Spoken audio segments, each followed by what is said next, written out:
Yes, sir. We'll be back. He's going for the corner. He's got it. Unbelievable.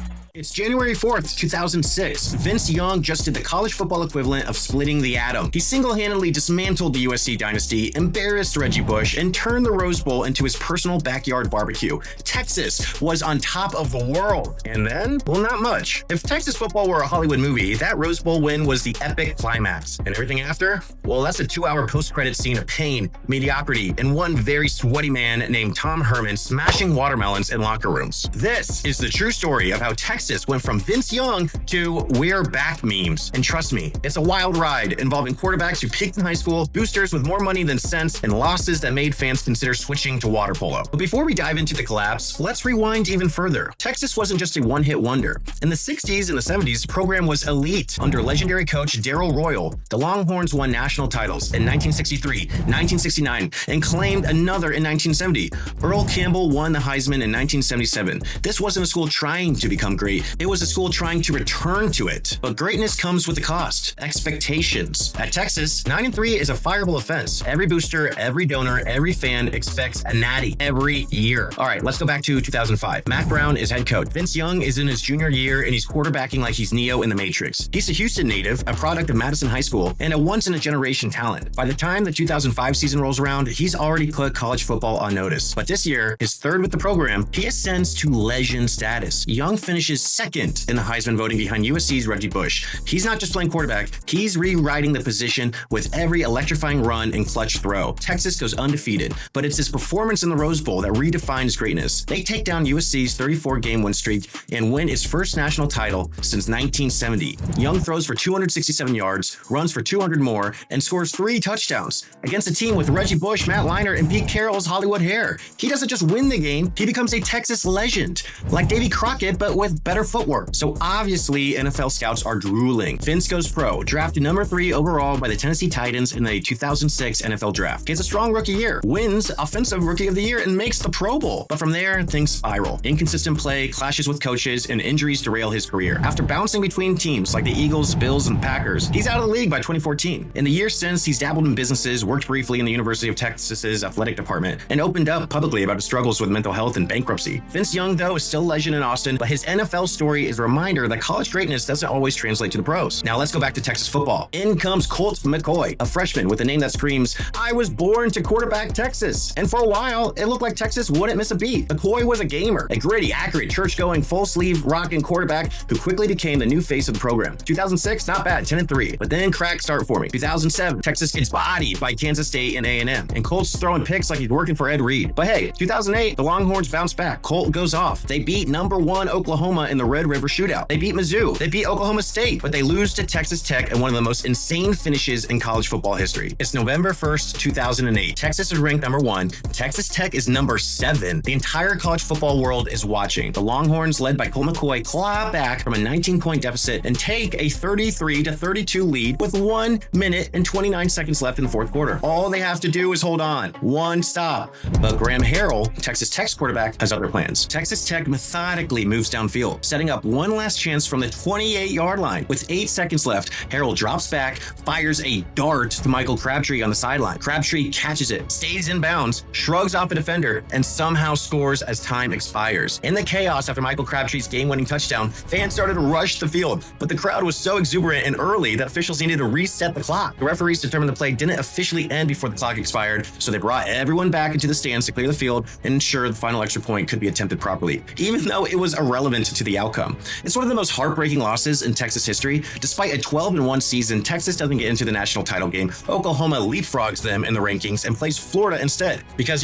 math or politics or something. But 2009, this is it. Texas goes 13-0. McCoy finishes second in the Heisman. They make the national championship against Alabama. The horns are up, baby, until Colt gets hurt on the 5th play of the game. Texas fans everywhere let out a collective, "You gotta be kidding me." McCoy later said, "I would have played if if I could. And to this day, fans debate whether Texas would have won had Colt stayed healthy. Somewhere in Austin right now, there's probably a mural of Colt holding a healthy shoulder, just to remind fans of what could have been. True freshman Garrett Gilbert gets thrown into that fire against Nick Saban in a national title game. That's like asking a kid to fight a bear with a foam sword. And yes, for a brief moment in the second half, Gilbert looked like a hero in the making, until the wheels started to fall off. Texas loses. Alabama starts its Death Star dynasty. As for what happened to McCoy after that, well, he was drafted in the third round of the 2010 NFL draft by the Cleveland Browns. He started as a rookie, showed flashes of promise, but spent much of his career as a dependable backup. He bounced around the league with the 49ers, Washington, Giants, and Cardinals. Never a star, but always respected for his leadership and work ethic. As of the mid-2020s, McCoy had transitioned into broadcasting and quarterback mentoring. In contrast to Vince Young's roller coaster, McCoy's career was long, humble, and quietly steady, kind of like him. So what happened to Texas after that devastating loss in the title game? Well, in 2010, they go 5-7. No bowl. Mack Brown suddenly looks like a man who forgot how to coach, or like he's being haunted by the ghost of Colt's shoulder. The quarterback position becomes cursed. Garrett Gilbert never pans out. He later transfers to SMU. Then comes the quarterback carousel. Case McCoy, David Ash, Tyrone Swoops, each one more forgettable than the last. Ash had potential, but concussions ruined his career. Swoops had a package named after him, but mostly used like a battering ram. By this point, Texas is pulling QBs from a hat. There's no plan, just vibes. The offense is inconsistent. The defense is tired. And the fans, they're numb. And it wasn't just the quarterbacks. Texas started piling up ugly, head-scratching losses. In 2012, they gave up 63 points to Oklahoma. In 2014, they lost 41-7 to BYU. In 2017, they lost to Maryland at home.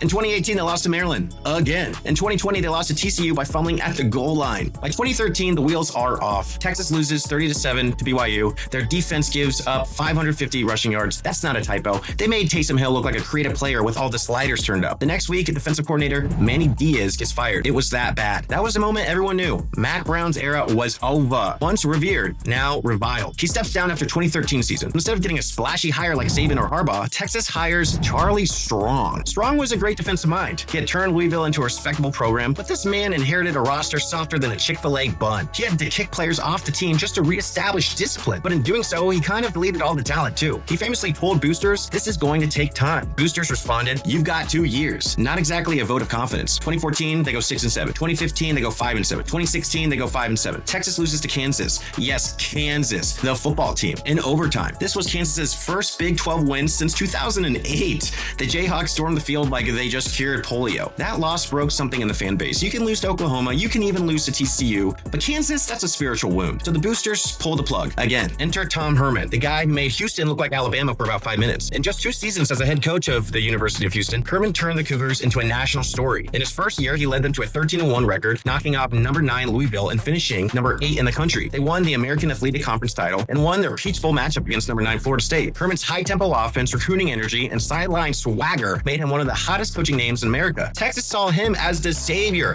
who could bring swagger and wins back to Austin. 2017, not terrible. They go 7-6 and win the Texas Bowl against Missouri, a moral victory at best. 2018, Herman's peak. They beat 12-2 Oklahoma in the regular season, make it to the Big 12 title game, then beat Georgia in the Sugar Bowl. Georgia fans will tell you they didn't care, and Texas fans didn't care that they didn't care. Then comes Sam Ehlinger. We're back!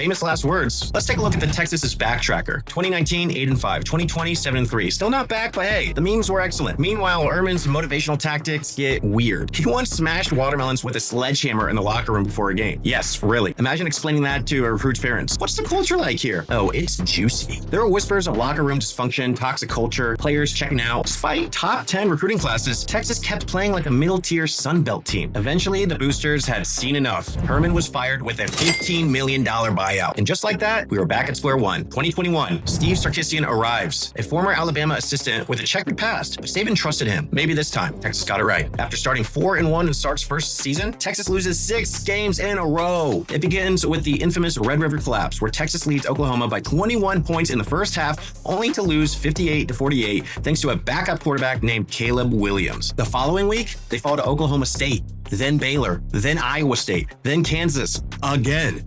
And finally, West Virginia. Texas becomes the first program to lose to Kansas twice in 5 years. Each loss feels more humiliating than the last. For the first time since the 1950s, ESPN analysts were questioning if Texas should opt out of football for a season and reset the vibes. Now it's 2022. Slight improvement, 8-5. Quinn Ewers shows flashes of brilliance. Bijan Robinson is the best running back in the country, but every big moment slips away. Texas is competitive, but not clutch. Talent talented, but not tough, and always just one bad quarter away from disaster. And the expectations never go away. Texas isn't just trying to win games, they're trying to live up to a mythology. And it was 2022. That mythology grew when Texas landed Arch Manning, the #1 overall recruit in the country, and the nephew of Peyton and Eli. His commitment was a massive win for Steve Sarkisian and sent shockwaves through the college football world. Longhorn fans lost their minds. Arch was going to be the savior, the second coming of Vince Young, or Colt, or maybe both in one genetically perfect Manning hybrid. But Arch didn't play, despite the hype, despite the chants from the stands. Sark stuck with Quinn Ewers. And to be fair, Ewers was delivering. He was efficient, poised, and leading Texas to big-time wins. Behind the scenes, Arch was developing, learning the system, waiting for a shot. It frustrated fans who were used to freshman QBs being thrown into the fire. But Sark wasn't going to rush the crown prince of college football. And maybe, for once, Texas was finally learning how to play the long game. But here's the twist. As of 2023, something magical happens.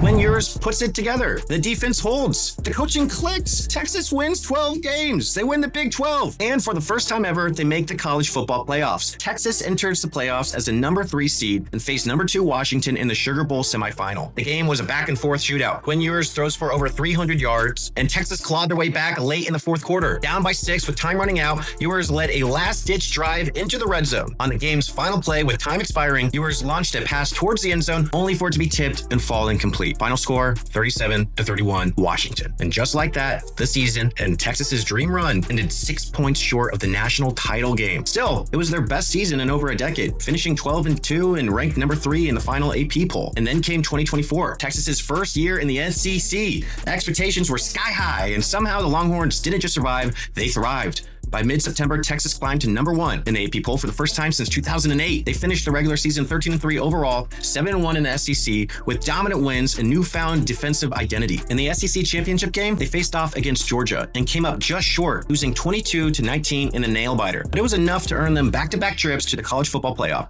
This time, they beat Arizona State 39-31 in the Peach Bowl quarterfinal, advancing to face Ohio State in the Cotton Bowl semifinal. The stage was massive. The pressure higher, and for 3 quarters, Texas held their own. But red zone inefficiency and a fourth quarter goal line stand by Ohio State sealed their fate. The Longhorns lost 28-14, falling just shy of the title game once again. Still, the season was a massive success. Back-to-back playoff appearances, #4 final AP ranking, and a 7-year contract extension for Steve Sarkisian, who had now firmly reestablished Texas as a national powerhouse. For the first time in nearly 2 decades, Texas wasn't pretending to be back, they actually were. As the 2025 season approaches, Texas finds itself in unfamiliar territory: stability. Quinn Ewers, who led the Longhorns to back-to-back playoff appearances, announced his return for 1 more year, opting to delay the NFL draft and chase a national title. That decision threw a wrench into fan expectations. Many were hoping to see Arch Manning finally take the reins. After all, the Crown Prince has been sitting, learning, and getting stronger for 2 full seasons. But Sarkisian has made it clear, Ewers is the guy until proven otherwise. That means Arch will likely ride the bench again in 2025, unless injury or blowouts provide an opening. It's a rare situation. 2 elite quarterbacks on the same roster and both handling it with patience and no doubt some strategic NIL money. For Texas, it's a good problem to have. For the fans, let's just say every incomplete pass from Ewers will come with a Manning-sized whisper from the bleachers. But if the last 2 seasons were about proving Texas belong, 2025 is about finishing the job. National title or bust. So where does that leave our story? Will Texas reclaim the Vince Young magic? Or are we still just one injury, one coaching rumor, and one Kansas upset away from another collapse? Stay tuned, but with Texas football, you never know if you're watching the beginning of a dynasty or the world's most expensive 8-14. If you had fun with this one, check out more of my college football stories, from championship highs to total train wrecks. Catch you next time.